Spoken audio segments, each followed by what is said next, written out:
Hello and welcome to another video. Today's video is about the gig economy. Is it good or is it bad?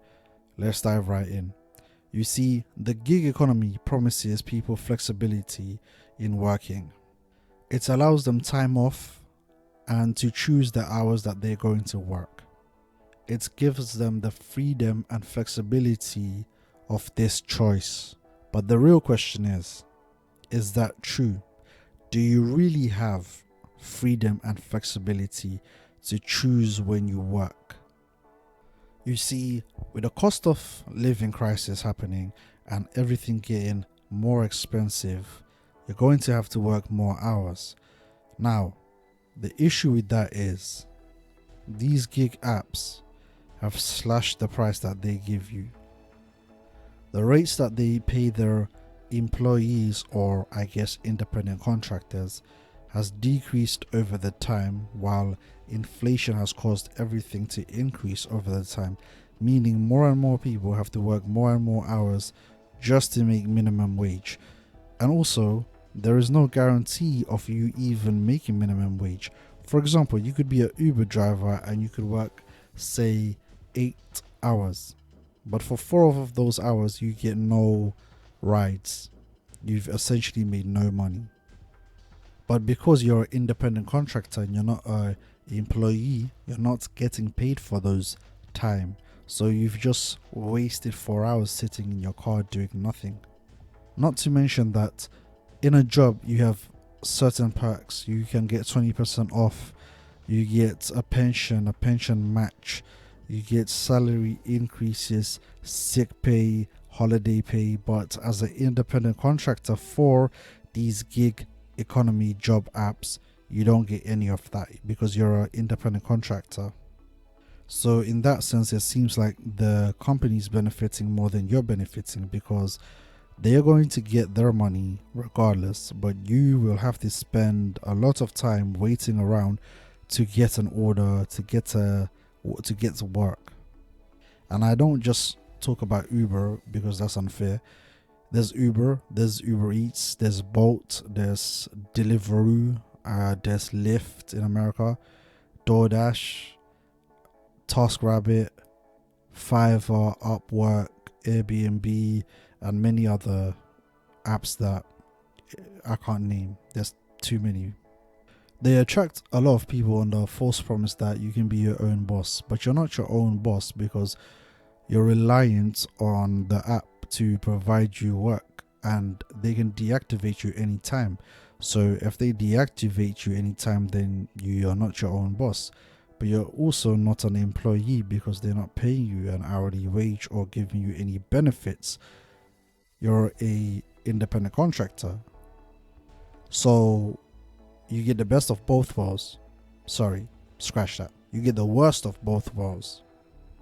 You have no say in the price. You have no say if you can get fired, if you stay, if you get promoted. You have no say in that, and you have no benefits. And nowadays you have to do double the work to get less money than previously.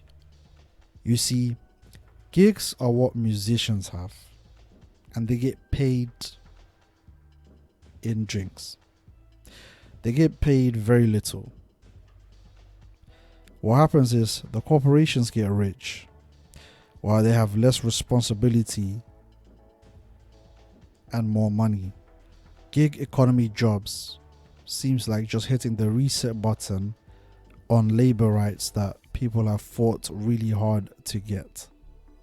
It makes a lot of people depressed, overworked, and in debt, because to become a Uber driver, you don't just buy a car and be an Uber driver. For example, take London. You need to get a TfL license, which costs a lot of money. You need to get a car that is off standard, so 5-10 years old. Now it has to be electric, so that's going to cost you a lot of money. By the time you even can become a Uber driver, you're already in massive amounts of debt. Not to mention now you have to work your ass off to get that money back, but you're not getting paid a huge amount. The gig apps like Uber and Bolt are taking 20, 30, 40% commission. So they're taking 20, 30, 40% off your pay. Not to mention the fact that you're driving all day, you're tired, you could get into an accident, and that's that. You're not gonna be able to earn any more money. And Uber doesn't care. They're not gonna pay you anything. You're gonna have to take out a hire and reward insurance to do this job, which is expensive as well. So the benefits of you making money relies on you having to work like a dog. Really, you have to work like a dog. But for Uber, they just have to match a rider to you, and they're taking half the paycheck. Well, not half the paycheck, but you get what I mean. They're taking a lot. Now, arguably, you could say that, well, they are providing the service for you to find the rider, which is true. But to be taking the amount of percentage that they take seems excessive, especially when the rates and the money and the wear and tear for the driver is extremely high. Also, to make any money, as I said, you need constant workflow. Even if you don't do Uber and you do deliveries, or you do Upwork or Fiverr, you need constant work to make a solid income. But getting constant work is difficult.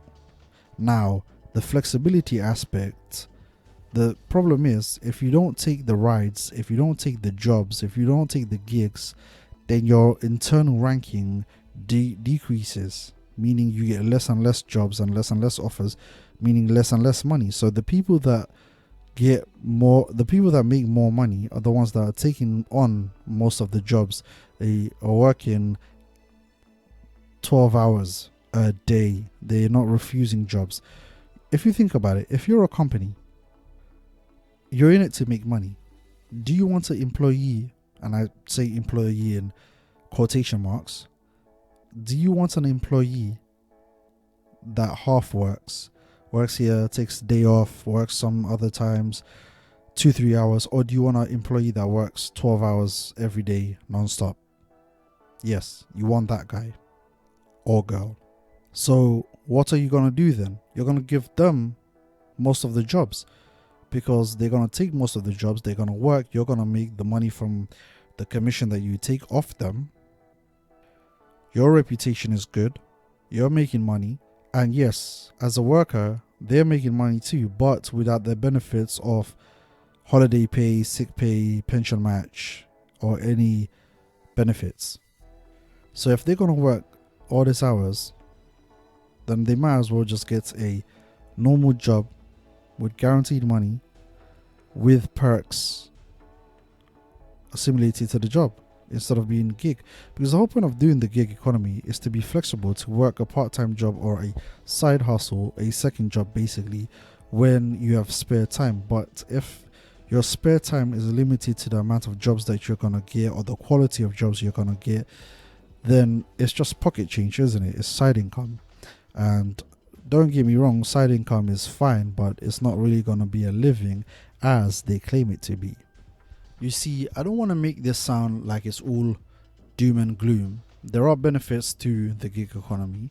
The thing is, if you have a full-time job and you use this as a side job to make some little income on the side, maybe for a holiday, for repairs, to buy yourself something nice, or you're bored, then it's fine, perfectly fine, because you don't care. You don't care if you get deactivated, you don't care if you stay on the job, it's fine. But if you're making this your main job, then yes, it's hard to make a living.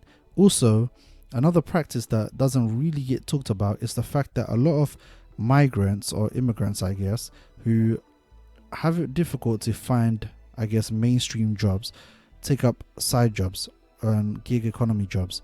And because, let's be real, they're trying to take whatever they can get, they will usually do with the work for less money, bottom rate of minimum wage. But if you're a independent contractor, or if you're on 0 hours, you're not getting minimum wage, because you're not getting a full constant stream of jobs.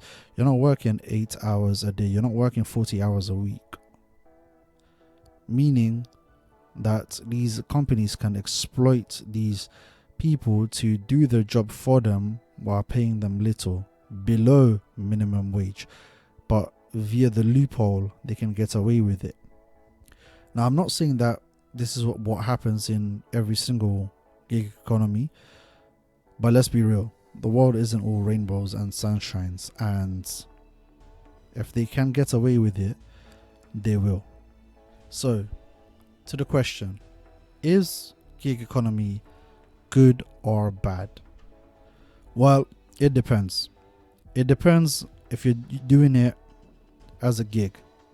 If you're doing it as a side hustle, you have a full-time job, you're doing it because you want to earn extra income for whatever reason, then it's a perfectly decent, good, I say reliable, but it's a good avenue to venture down and see how much you can make, whether that be Uber, Bolt, private hire driving, deliveries, TaskRabbit, Upwork, Fiverr, freelancing, any of that sort. But if you're wanting to use gig economy as your full-time income, then possibly, the question is, you might get the freedom to choose the days you work, but to make a living, most likely you're going to have to put in more than a 4 days of shift, more than a 9 to 5. So I guess it is down to you, the individual, and how you see it. So let me know in the comments what you think about gig economy. If you enjoyed this video or found it helpful, then give it a like, subscribe for more videos, and take care.